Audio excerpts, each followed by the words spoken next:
저 십자가에 달리셨네.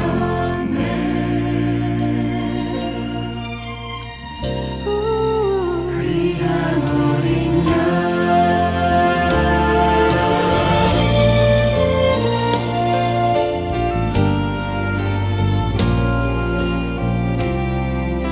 십자가를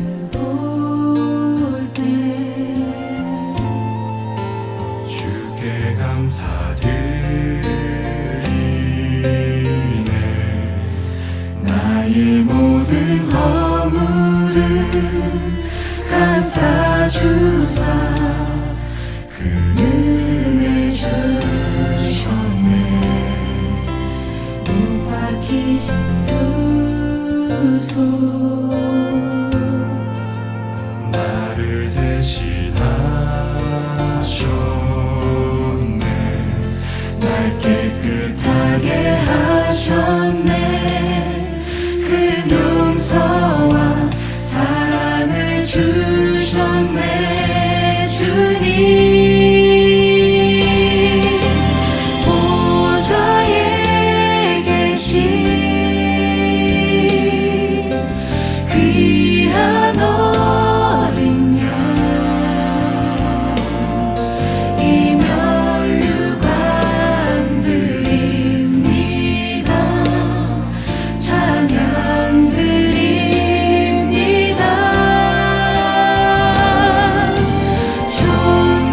존귀하신 분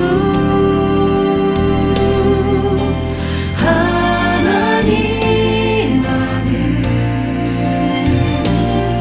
저 십자가에 달리셨네.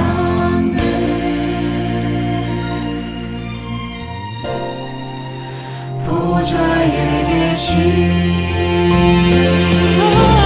보좌에 계신 귀한 어린 양 이 면류관 드립니다. 찬양 드립니다.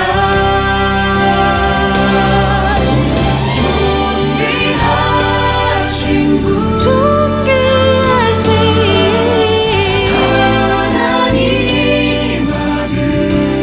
하나님 아들 저 십자가에 달리셨네.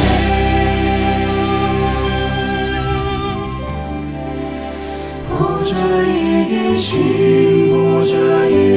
계신 귀한 어린 양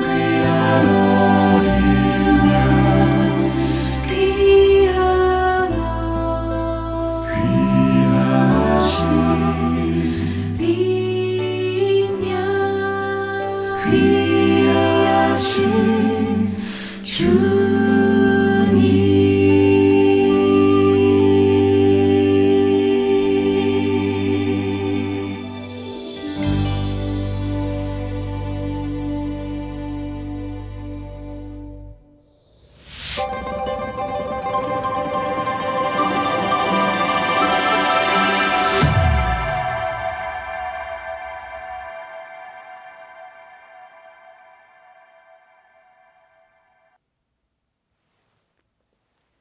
성도 여러분들 안녕하십니까? 연말기도주일 두 번째 시간입니다. 이제 함께 찬미를 부르시면서 이 성회를 열겠습니다. 처음에 부르시는 찬미는 101장 찬미입니다. 해 넘어가고. 이 찬미는 제가 사부로 부르는 찬미인데 이제 저를 따라서 함께 부르도록 하시겠습니다.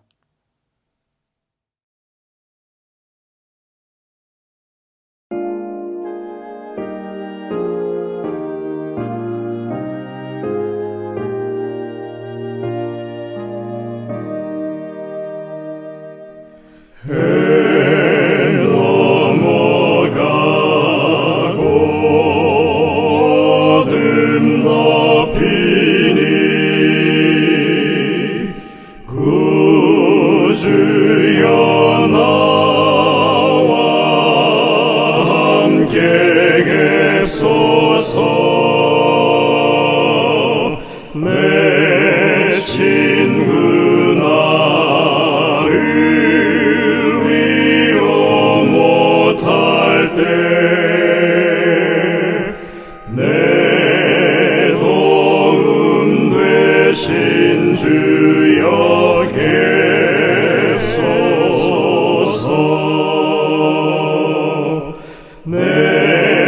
사는 날이 속히 지나고 이 세상 영광 빨리 쇠하며 이 천지 만물 모두 변하나 변함이 없는 주여 객소서 주 홀로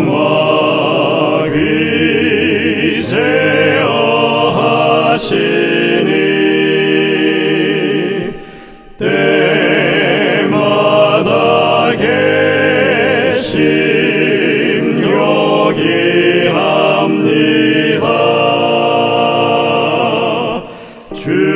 주같이 누가 보하리까 맑거나 흐린 때도 객소서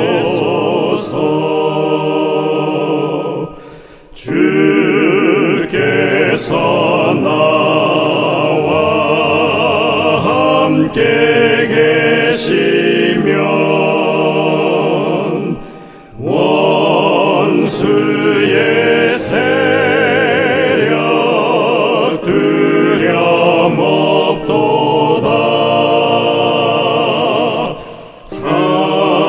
사망의 솜이 어디 있느뇨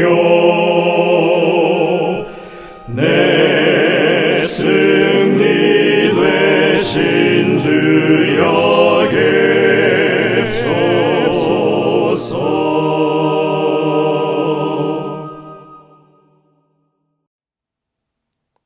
다음 찬미는 315장 찬미입니다. 인자한 주께서 부르시네. 주님이 지금 오라고 부르시는 그런 음성을 들을 수 있는 찬미죠. 혼성중창 찬양팀의 찬양인도로 함께 부르시겠습니다.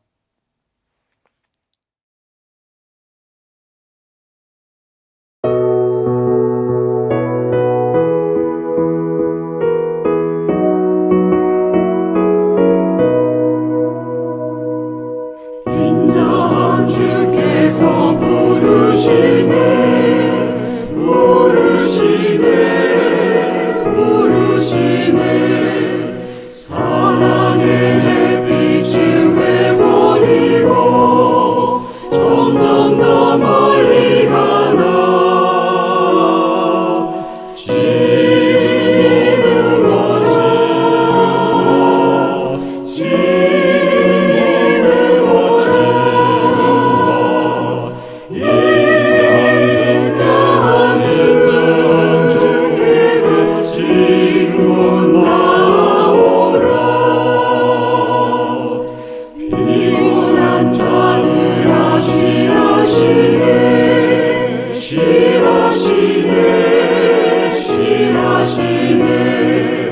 무거운 짐을 다 가져오네 다 벗겨주시겠네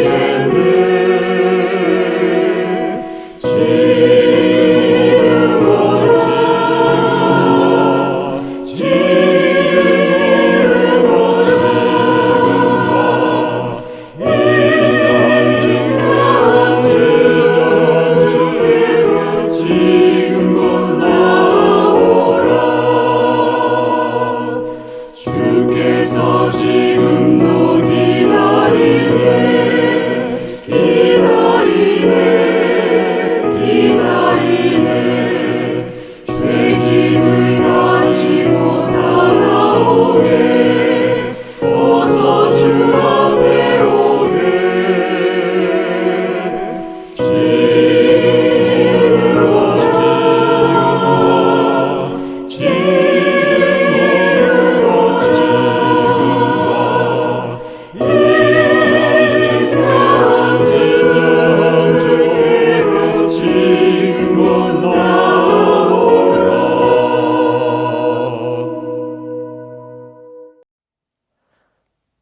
다음 찬미는 주제가로 택한 158장 찬미입니다. 이 세상 풍파 심하고.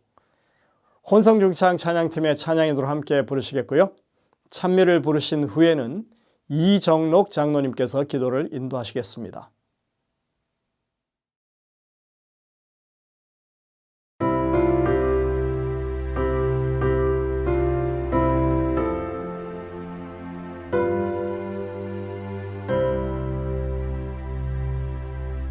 이 세상 풍파 심하고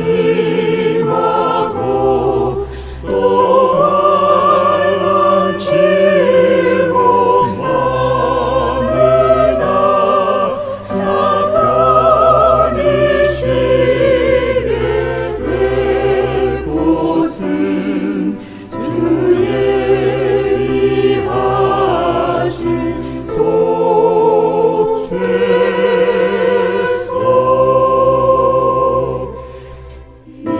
일하게 기름 가지고 주 내게 부어주는 것 말할 수 없이 귀하다.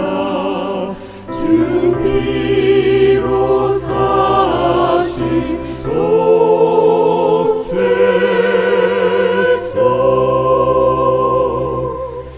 주 믿는 형제 자매들 갇혀에 해져 있으나 주 앞에 기도 드릴 때 다 함께 모일 속죄소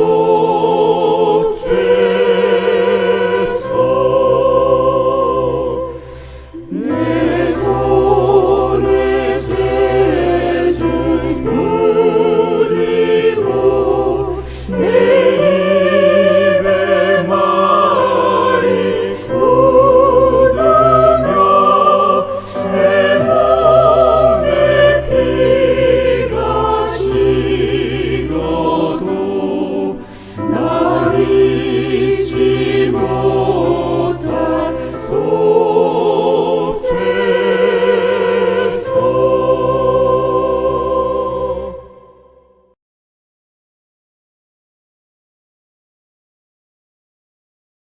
하나님 아버지, 2025년 한 해를 마무리하면서 이렇게 연말 기도주의를 갖게 해주셔서 감사합니다.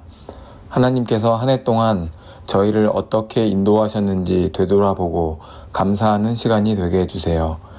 마지막 때가 점점 가까워지고 있습니다. 매 순간 기도를 통해 하나님의 음성을 듣고 인도하시는 길로 나아가는 성도들이 되게 해주세요. 기도하는 당신에게라는 주제로 강사 목사님을 통해서 주시는 말씀을 듣겠습니다. 성령을 보내사 저희의 영과 마음을 깨끗게 하시고 아버지께서 주시는 참된 양식을 받는 시간이 될 수 있게 역사하여 주시옵소서. 예수님 이름으로 간절히 기도합니다. 아멘.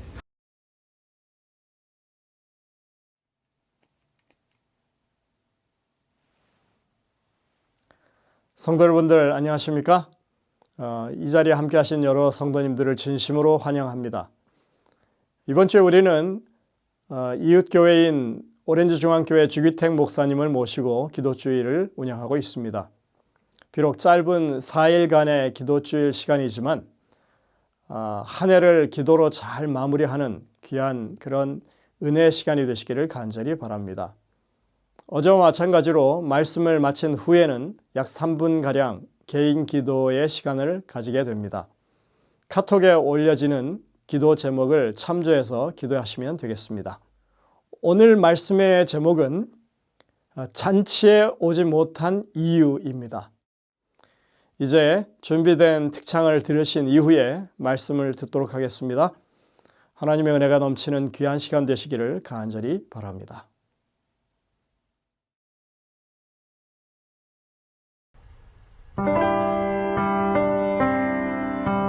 죄 짐 맡은 우리 구주 어찌 좋은 친군지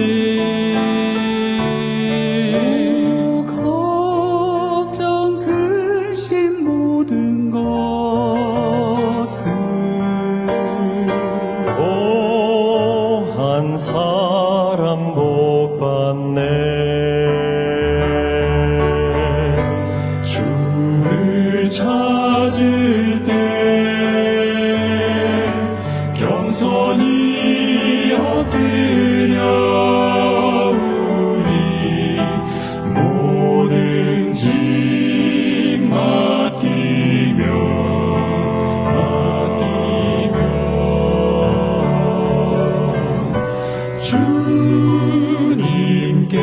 주님께서 기도 들으사 큰 평안 주시리라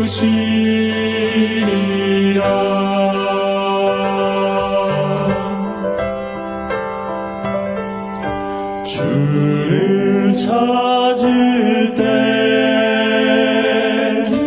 겸손히 엎드려 우리 모든 짐 맡기며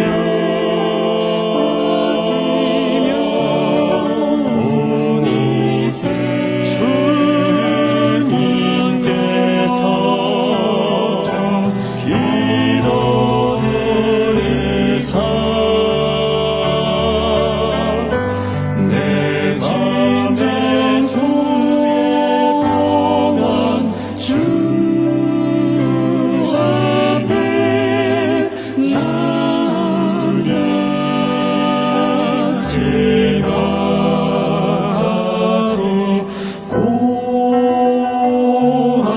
고하네 이 복된 기도 시간에 주 앞에 나가니 모 예수 복된 내 주여 우리를 지키사 주 품에 더 가까이 이르게 하옵소서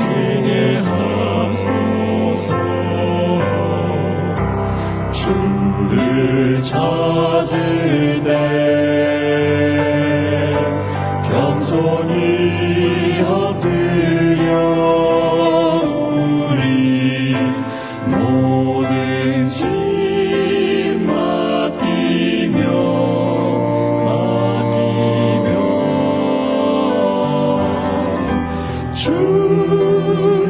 주님께서 내 기도 들으사 주를 찾을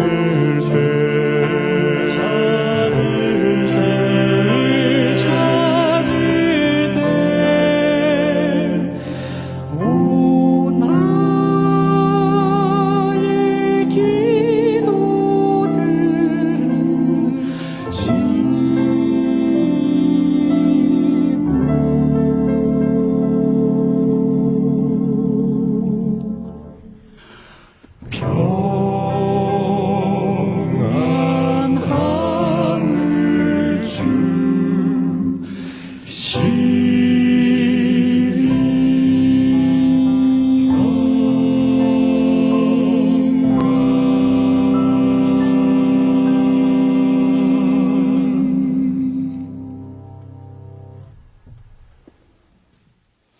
안녕하십니까?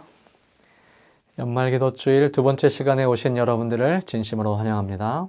오늘은 잔치에 오지 못한 이유라는 제목으로 누가복음 14장 16절부터 24절에 기록된 예수님의 이야기를 중심으로 말씀을 나누도록 하겠습니다. 먼저 그 말씀을 읽겠습니다. 이르시되 어떤 사람이 큰 잔치를 베풀고 많은 사람을 청하였더니 잔치할 시각에 그 정하였던 자들에게 종을 보내어 이르되 오소서 모든 것이 준비되었나이다 하매 다 일치하게 사양하여 한 사람은 이르되 나는 밭을 샀음에 아무래도 나가 보아야 하겠으니 청컨대 나를 양해하도록 하라 하고 또 한 사람은 이르되 나는 소 5겨레를 샀음에 시험하러 가니 청컨대 나를 양해하도록 하라 하고 또 한 사람은 이르되 나는 장가 들었으니 그러므로 가지 못하겠노라 하는지라. 종이 돌아와 주인에게 그대로 고하니 이에 집주인이 노하여 그 종에게 이르되 빨리 시내의 거리와 골목으로 나가서 가난한 자들과 몸 불편한 자들과 맹인들과 저는 자들을 데려오라 하니라. 종이 이르되 주인이여 명하신 대로 하였으되 아직도 자리가 있나이다. 주인이 종에게 이르되 길과 사늘타리 가로 나아가서 사람들을 강권하여 데려다가 내 집을 채우라.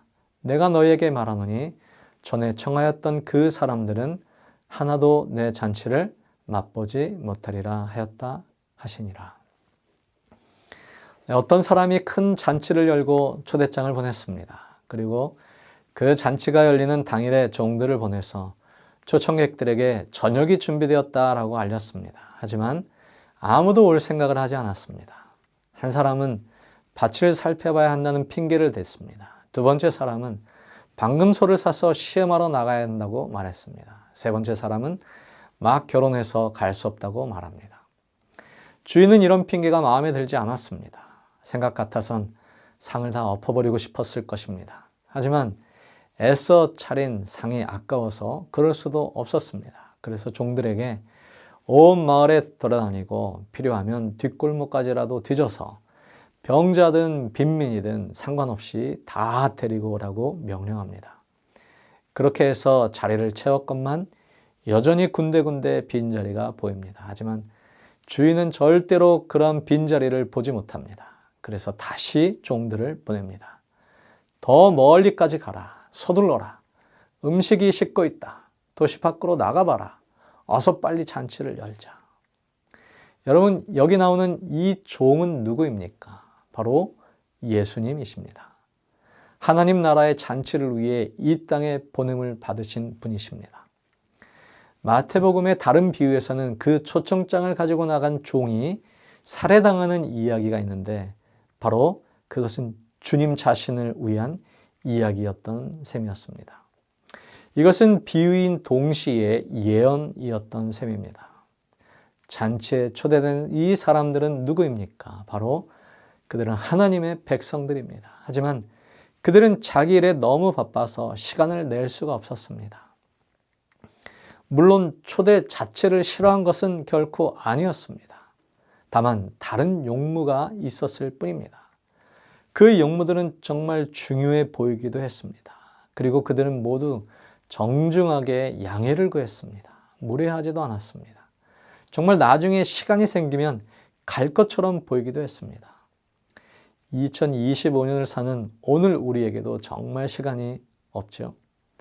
그들의 변명은 오늘 우리의 변명과 매우 비슷해 보입니다.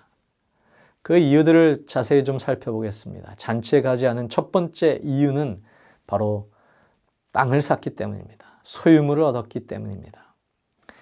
첫 번째 초청객은 밭을 샀습니다. 오늘날로 말하면 목 좋은 곳에 구입한 상가 건물 같은 것입니다. 그래서 잔치보다는 이 새 밭에 온통 정신이 다 가 있었습니다. 개인적인 소유물이 생겼을 때 그것은 물론 굉장히 중요한 일입니다. 우리 생활에 꼭 필요한 것들입니다. 하지만 기억해야 할 것은 사람들은 자기가 물건을 소유했다고 생각하지만 많은 경우에는 우리가 물건에 소유당하고 있다는 경우입니다. 교회 오는 시간은 참 힘들지만 쇼핑몰이나 인터넷 쇼핑하는 시간은 늘 부족합니다. 집을 사면 그 집을 꾸며야 하고 집 정리하는 데 또 많은 공을 들입니다. 인터넷이나 TV 광고에서는 우리의 생활 공간의 빈 곳을 공략해서 물건이나 서비스를 많이 팝니다. 작년에 산 휴대폰은 벌써 구닥다리처럼 보이고 새로 나온 제품은 우리의 관심을 모두 다 가져가 버립니다. 새로 나온 신상 가방 그것도 하나쯤은 이 연말에 챙겨야 한다고 생각합니다. 루이비통이나 샤넬 정도는 들어줘야 허전함이 좀 사라집니다. 기분이 우울하면 돈을 좀 써야 기분이 나아지고 끊임없이 새로운 것들로 내 공간을 채워야 조금 살만합니다. 작년에는 내 마음을 모두 빼앗아서 돈을 많이 주고 산 옷이 이제는 유행이 벌써 지난 옷처럼 보입니다. 내가 정말 저 후진 셔츠를 돈을 그렇게 많이 지불하고 멋있다고 생각하고 입고 다녔던가 하는 생각이 들 정도, 그럴 정도입니다. 저 촌스러운 주방 기기들은 다 뭔가. 그때는 왜 저 보석이 그렇게 사고 싶었을까? 그렇습니다. 지금도 그렇게 탐나는 물건도 얼마 지나고 나면 거들떠 보지도 않게 될 것입니다. 하지만 우리는 이미 중독되었습니다. 인터넷 덕분에 이제는 새벽에 몇 번 클릭하면 필요하지도 않은 물건들이 다음날 우리의 문 앞에 도착해 있습니다. 우리의 인생은 끊임없이 검색하고 군침을 흘리고 사냥개가 토끼를 물어오듯 물건을 집으로 물고 돌아옵니다. 잠시라도 멈추면 또다시 공허해질까 봐 두려워 소비의 질주를 멈추지 못합니다. 작은 물건을 사는 것도 소중한데 부동산을 새로 샀으니 얼마나 이 사람은 가슴 벅찬 감동의 시간이었습니까? 여러분 땅을 사본 적이 있으십니까? 집을 사본 적이 있으십니까? 얼마나 가슴 뛰는 일입니까? 그런데 우리는 여전히 만족할 줄 모릅니다. 미국에 살면서 다양한 스포츠가 있다는 것을 경험하게 됩니다. 그 중에 하나가 바로 그레이하운드 경기입니다. 이 그레이하운드는 긴 다리를 가진 사냥개 종의 하나인데 그 그레이하운드 그 개가 운동장을 한 바퀴 돌아 제일 먼저 결승점으로 돌아오면 이기는 경기입니다. 목표를 향해서 빠르게 달려가는 개들의 모습을 보는 것은 정말 박진감이 넘칩니다. 흥미롭고 재미있는 한 가지는 그 개들을 달리게 하는 원동력이 무엇인가를 아는 데 있습니다. 보통 경주가 시작되기 전에 사람들은 러스티라고 불리는 장난감 토끼를 가져와서 개들 앞에서 트랙을 왔다 갔다 하게 합니다. 군중들은 열광하고 장내에는 여기에 러스티가 등장합니다라는 방송이 울려 퍼집니다. 개들은 흥분해서 창살에 머리를 박으면서 시작합니다. 모두 러스티를 잡으려고 안달이 납니다. 그 문이 열리면 그 녀석들은 몇 초 안에 러스티를 잡지 않으면 죽을 것처럼 달려나갑니다. 러스티는 개들 앞에서 결승점까지 달려갑니다. 거기까지 가면 러스티는 아주 작은 구멍 안으로 갑자기 사라져 버립니다. 매번 그렇습니다. 아마 러스티를 놓치면 그 개들은 서로 그 앞에서 이렇게 이야기할지 모릅니다. 아, 정말 이번에는 진짜 러스티를 거의 잡을 뻔했는데 말이야. 그러자 또 다른 친구도 말했을 것입니다. 나도 다음번에는 반드시 잡을 거야. 물론 이튿날도 러스티는 방송 소리와 함께 돌아옵니다. 그러나 매일 똑같이 그 개들은 결코 잡지 못할 똑같은 토끼를 쫓아갑니다. 우리는 이렇게 생각합니다. 아유, 이 멍청한 개들 같으니라고. 다 조작된 것이란 걸 모르는 거야? 그건 진짜 토끼가 아니란 말이야. 하지만 생각해보면 우리도 아침마다 울리는 알람 소리가 마치 여기 러스티가 등장합니다처럼 들리지 않습니까? 우리는 그 소리를 듣고 트랙을 돌기 시작합니다. 한 번은 이런 일이 있었는데 그 러스티 토끼가 기계 고장으로 인해서 실제로 개 한 마리에게 잡힌 적이 있었습니다. 그 녀석은 장난감 토끼를 물어뜯고 나서야 깨달았을 것입니다. 아니 잠깐, 나 지금까지 속은 것 같은데 이거 다 사기잖아. 그러면 그 개는 다시는 예전 같은 에너지로 달리지 못한다고 합니다. 그런데 여러분 놀라지 마십시오. 바로 이 지점이 개가 우리보다 더 똑똑한 면인지도 모릅니다. 생각해 보십시오. 우리 대부분은 이미 우리가 쫓던 러스티를 잡아본 적이 있습니다. 우리는 차가 있고 새 집으로 이사도 해보았고 눈여겨보았던 좋은 곳에 사무실도 얻어보았습니다. 그러나 그것들을 씹어보곤 생각했던 그 맛이 아니란 걸 깨닫고도 우리는 다시 이렇게 생각합니다. 이 토끼가 아닌가 봐. 다른 녀석을 잡아봐야겠어. 그래서 새로운 여자친구를 사귀고 다른 직장을 구하고 새 목표를 세우고 더 비싼 집으로 이사해 봅니다. 우리는 이 축복을 씹었다 저 축복을 씹었다 하면서 시간이 갈수록 우리의 마음이 공허해져 감을 느낍니다. 러스티를 쫓는 것은 삶을 끊임없는 경주로 만들고 그것은 만성피로로 이어집니다. 그러나 하나님을 쫓는다면 하나님께서는 우리가 상상할 수도 없는 큰 기쁨과 풍성함과 만족함을 부어 주실 것입니다. C.S. 루이스는 이렇게 말했습니다. 아름다움이 거하리라 믿었던 그것은 우리를 배신할 것이다. 아름다움은 그 안에 거한 것이 아니라 단지 그것을 통해 드러났을 뿐이다. 그리고 우리는 그것을 갈망한 것이다. 이것들은 우리가 정말 열망하는 것을 잘 반영하는 이미지들이다. 그러나 만약 우리가 이를 오해한다면 그것들은 자기를 경배하는 자들의 마음을 망쳐버릴 멍청한 우상이 될 것이다. 그것들은 실제가 아니기 때문이다. 그것들은 단지 우리가 아직 찾지 못한 꽃의 향기이고 아직 듣지 못한 멜로디의 메아리이며 한 번도 가보지 못한 나라로부터 온 소식이기 때문이다. 우리의 상상을 뛰어넘는 물건들, 우리의 생각을 자극하는 아이디어 상품들, 그러나 그것이 남긴 빛의 굴레를 벗어나기는 어렵습니다. 벽장과 지하실까지 저장 공간이 꽉 차 있는데도 여전히 뭔가 부족한 느낌. 그것은 마치 배부른 식사와도 같습니다. 처음에는 배가 부르지만 그 느낌은 오래가지 않습니다. 때가 되면 다른 식사, 다음 구매가 필요해집니다. 한마디로 만족은 매우 잠시뿐입니다. 우리는 채울 수 없는 것으로 우리의 영혼의 구멍을 채우려고 합니다. 한 번은 마더 테레사가 이렇게 말했습니다. 서구 사회의 영적 빈곤은 캘커타 주민들의 육체적 빈곤보다 훨씬 더 심하다. 서구에는 뼈에 사무치는 외로움과 공허함에 시달리는 사람이 수백만이다. 이들은 육체가 아닌 다른 측면에서 굶주려 있다. 그들은 돈 이상의 뭔가가 필요하다는 것을 느끼지만 그것이 무엇인지 모른다. 그들에게 빠진 것은 다름 아닌 하나님과의 살아있는 관계이다. 성도님 여러분들이시여, 하나님의 잔치상으로 나오게 되기를 바랍니다. 그것은 단순히 한 끼의 영양식이 아닙니다. 하지만 우리는 잔치상에 앉을 여유가 없습니다.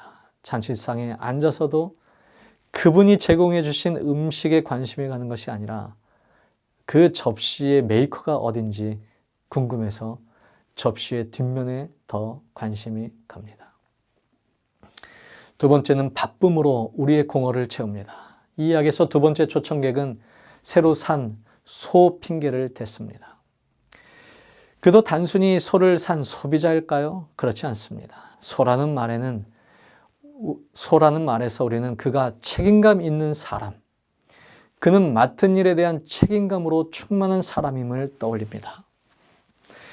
그는 5쌍의 소로 많은 일을 할 생각이었습니다.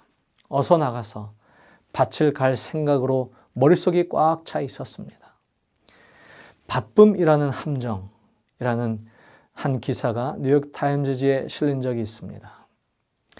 사람들에게 요즘 어떻게 지내세요? 라고 물으면 거의 돌아오는 대답은 바빠요입니다. 그것은 불평을 가장한 은근한 자랑입니다. 우리는 은연중에 우리의 삶의 여유가 얼마나 없느냐에 따라서 우리의 서열을 매깁니다. 바쁨은 공허를 막아주는 일종의 울타리 역할을 해준다. 너무 바빠서 일정이 꽉 차서 단 1분도 앉아있을 틈이 없다면 당신의 삶은 하찮거나 무의미하지 않다. 우리는 자신의 야망이나 욕구, 걱정 때문에 바쁘게 움직인다. 우리는 바쁨에 중독되었다. 그래서 바쁘지 않으면 어떻게 될까봐 두려워한다.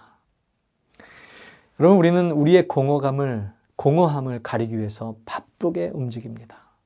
예전에는 어쩔 수 없이 홀로 사색을 하거나 책을 읽어야 할 상황이 있었지만 이제는 우리의 모든 공간, 우리의 모든 시간에 그 스마트폰이 따라옵니다.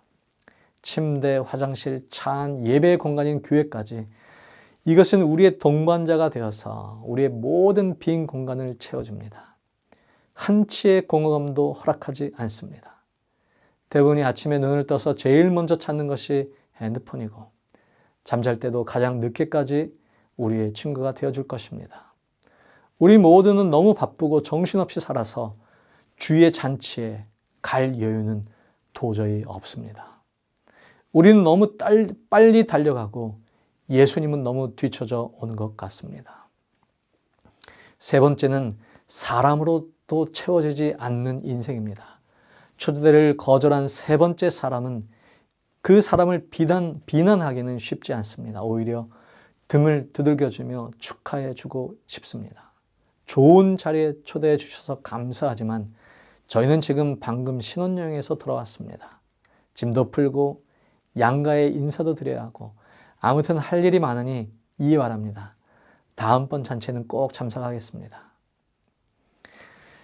고블린 무드라는 말이 있습니다. 코로나 이후로 이러한 현상은 더욱 두드러졌는데요. 그것은 이 누에고치화라고 하는 의미입니다.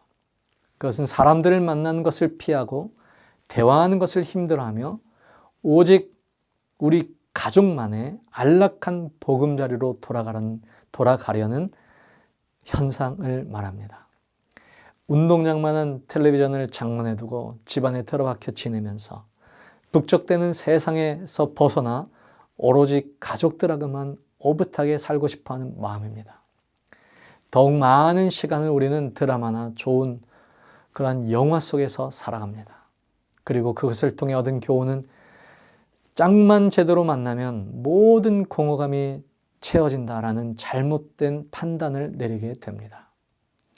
너를 만나서 내 삶은 완전해졌어. 이런 고정관념을 안고 사람들은 허황된 기회를 안고 이성을 사귀고 결혼하고 가정을 이루었습니다.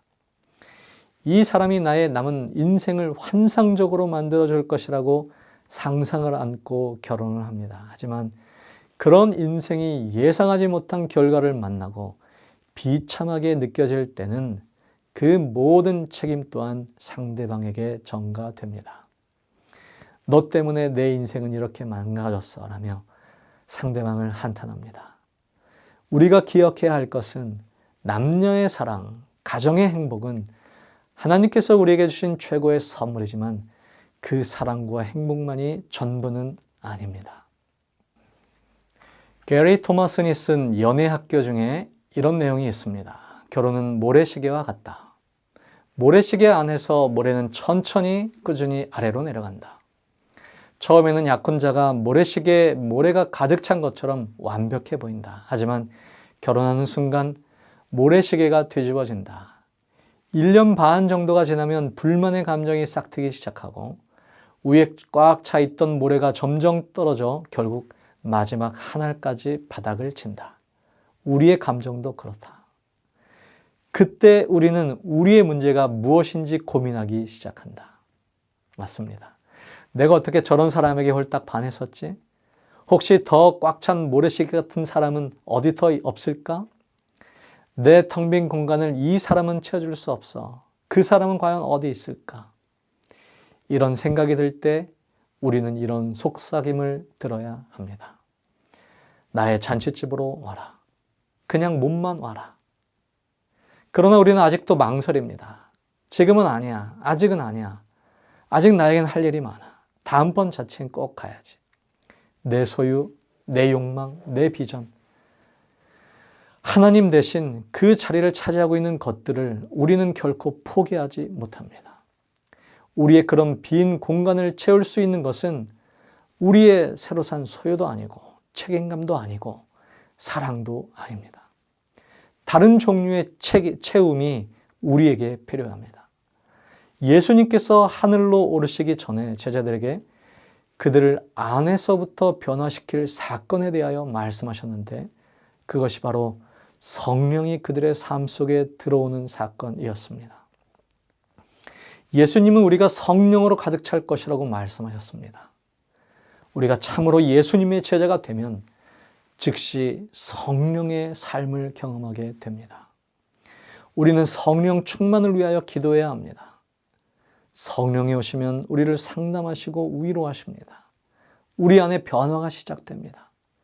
그분으로 충만해지면 진정으로 온전한 삶이 무엇인지 알기 시작합니다.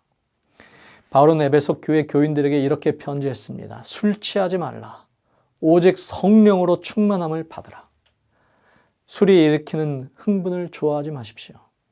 술을 찾고 마약을 찾고 신상품을 찾고 책임감과 배우자로 그 공허감을 채우려고 하지 마십시오. 성령 충만함을 받으십시오. 쓸모없는 것으로 채우지 말고 성령으로 채우십시오. 마음을 교만과 이기심과 이기적인 야망이 아니라 성령으로 채우게 되기를 바랍니다. 우리가 계속해서 교만과 자만과 이기심과 쾌락, 세상의 것들로 채우고 있다면 성령이 들어오실 공간이 없습니다. 우리의 마음을 비워달라고 기도하십시오. 그리고 성령으로 채워달라고 기도하십시오. 마음을 뒤집어 하나님께 반하는 모든 것을 쏟아낼 때 비로소 성령이 들어오십니다. 다시 잔치의 이야기로 돌아가십시다. 종이 주인에게 너무 바빠 잔치에 오지 못한 사람들을 설명했습니다. 그러나 주인은 다른 사람들로 채우라고 하셨습니다. 그 사람들은 누구인가? 마음이 빈 사람들, 집도 빈 사람들, 솔직히 아무것도 없는 사람들. 그들이 과거에 어디에서 무엇을 하며 살았는지 알 수조차 없는 사람들. 무슨 짓을 저질렀는지 지금 어떻게 살았는지도 중요하지 않습니다. 복장도 적합하지 않아도 괜찮습니다. 시끄러운 사람도 괜찮습니다. 그러나 한 가지 조건, 빈 사람들. 그래서 하나님을 필요로 하는 사람들. 우리 안에 하나님께 드릴 빈 공간이 있습니까? 우리 스스로 꽉 찬 삶에 만족하지 말고 주님께서 우리의 삶을 채우시도록 하십시다. 우주에서 가장 풍성하신 분의 잔치집 문 밖에서 냄새만 맡고 굶주린 채 살아가지 마십시오. 입맛만 다시다가 돌아서지 마십시오. 문을 열고 들어가 상다리가 부러질 듯하게 차려놓으신 그분 안에 우리의 발을 넣고 자리를 잡고 앉으십시오. 주님께서 채우실 것입니다. 기도하겠습니다. 거룩하신 사랑의 아버지 하나님, 우리가 이 세상의 것들로 우리의 마음을 채우기 원치 않습니다. 오직 성령으로 우리의 마음을 채우기 원합니다. 주여, 이 시간 우리의 마음을 약속하신 성령으로 채워 주옵소서. 예수님의 이름으로 기도합니다. 아멘.